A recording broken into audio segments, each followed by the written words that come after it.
Comment publier une vidéo de tutoriel de piano ou les coulisses des fous du piano. Salut les fous du piano, aujourd'hui je vous emmène dans les coulisses du site lesfousdupiano.fr. Je vais vous montrer comment je tourne les vidéos, vous saurez tout. Mais juste avant, cliquez sur le bouton s'abonner pour rejoindre les autres musiciens abonnés à ma chaîne YouTube.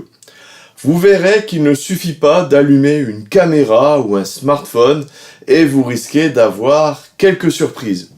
Bien évidemment, pour commencer, il y a la phase d'écriture. Alors là, pas grand chose à dire, il s'agit d'un document Word ou OpenOffice, un classique. C'est ensuite que cela se complique. Le tournage des vidéos se fait en deux temps. Tout d'abord, les plans où je parle face caméra, comme maintenant, et ensuite les plans au clavier quand il y en a.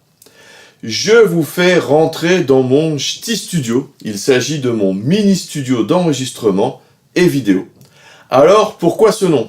Eh bien j'habite au nord de la France, près de Dunkerque, juste à côté de Bergue pour ceux qui connaissent le film.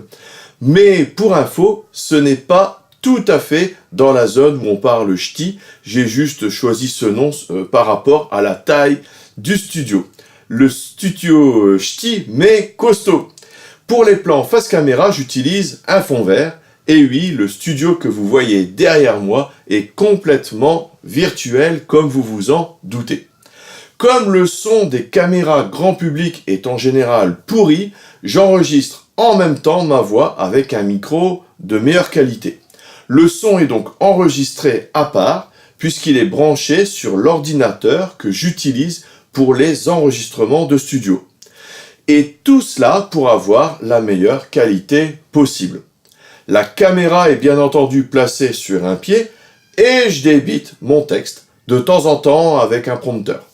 Des éclairages sont placés de chaque côté et à l'arrière pour une meilleure qualité d'image. Pour les plans de clavier, j'utilise un pied de caméra spécial. Il faut qu'il puisse filmer vers le bas. Encore une fois, il y a des éclairages de chaque côté. Le son de ma voix est reprise par un micro et le piano est enregistré en général en MIDI.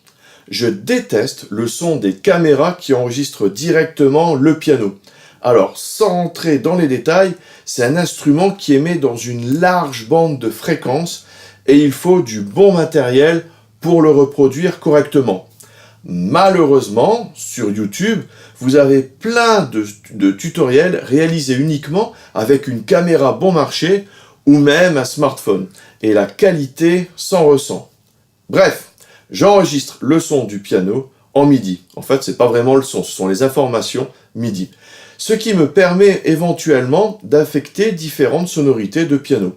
Une fois le tournage terminé, le travail ne fait que commencer puisqu'il y a maintenant le montage vidéo et le montage sonore. Commençons par le son. Dans le logiciel que j'utilise, à savoir Cubase, il s'agit de travailler un petit peu le son du micro-voix et du piano. Je mets quelques effets comme une légère compression sur la voix et une petite reverb pour le piano. Il faut aussi équilibrer les deux. Si quand je joue on n'entend rien par rapport au moment où je parle, ça n'ira pas. J'exporte ensuite mon fichier son afin de l'inclure dans mon logiciel de montage vidéo. Pour le montage vidéo, j'utilise Adobe Premiere. Il y a pas mal d'étapes à suivre, vous allez voir. Tout d'abord, je crée une session vidéo avec tout le matériel à monter, les vidéos caméras, les bandes son et aussi les infographies quand il y en a. Vous savez aussi que je mets régulièrement des morceaux de partition par exemple. Et pour les réaliser, j'utilise le logiciel MuseScore. Soit aussi ça m'arrive l'éditeur de partition intégré dans Cubase. Bref, je mets tout ça dans l'ordinateur. Première étape, la synchronisation. Comme vous le savez maintenant, le son est indépendant de l'image. Et je dois donc resynchroniser le tout. Je le fais à l'ancienne, en visualisant les formes d'ondes. Alors, je ne rentre pas dans les détails de liaison vidéo-son, cela sort un petit peu du cadre de la vidéo.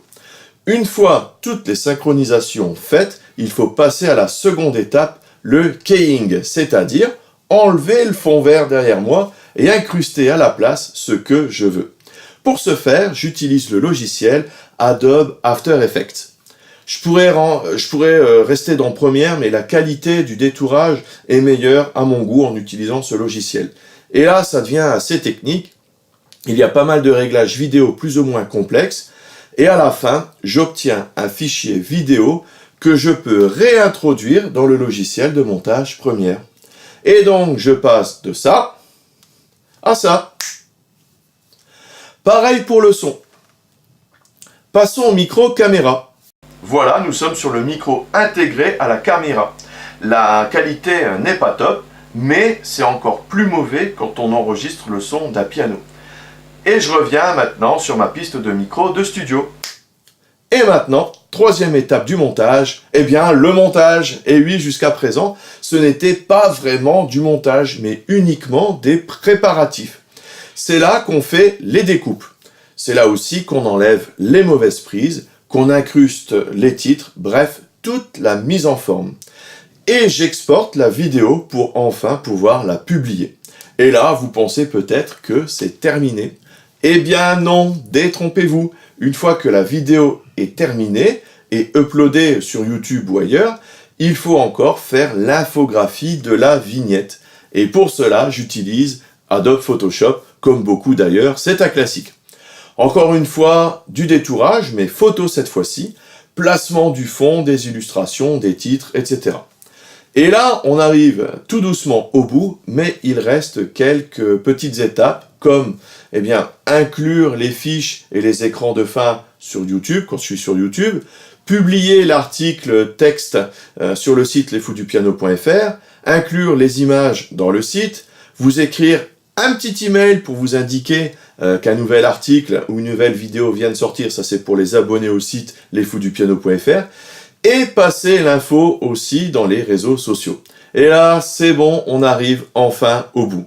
Vous voyez, cela demande quelques efforts si on veut produire quelque chose de qualité, et vous comprenez mieux pourquoi je vous dis qu'un petit commentaire est très encourageant. Il ne s'agit vraiment pas de mettre juste sa caméra ou son smartphone sur record et de s'enregistrer. Voilà, j'espère que cette petite vidéo vous aura plu. Elle est complètement différente de ce que je fais habituellement et désormais vous en savez plus sur les coulisses du site et de la chaîne. Merci d'avoir suivi cette vidéo et en complément, vous êtes libre de recevoir mes guides et mes vidéos de formation gratuites. Ce sont des cadeaux de bienvenue pour ceux qui s'inscrivent sur le site lesfoudupiano.fr.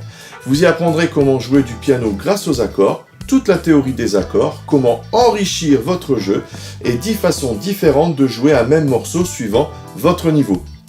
Une soixantaine de pages de guide, 2 heures de vidéo, des partitions, des playbacks. Et pour recevoir tout ça, c'est super simple, vous cliquez sur le lien dans la description, vous arrivez sur le site, vous avez des formulaires, vous mettez votre prénom, votre email et vous recevez tout ça automatiquement par mail. Si vous avez apprécié la vidéo, cliquez sur le petit bouton j'aime juste en dessous, vous comprenez maintenant pourquoi c'est si important vu les efforts qui sont fournis. Et n'oubliez pas sur le bouton qui va bien pour vous abonner à la chaîne et ne louper aucune des prochaines vidéos. N'hésitez pas non plus à laisser un petit commentaire juste en dessous si vous avez quelque chose à ajouter ou si vous avez des questions ou toute autre remarque. Merci par avance, à tout de suite dans les vidéos bonus sur le site lesfoudupiano.fr. Salut!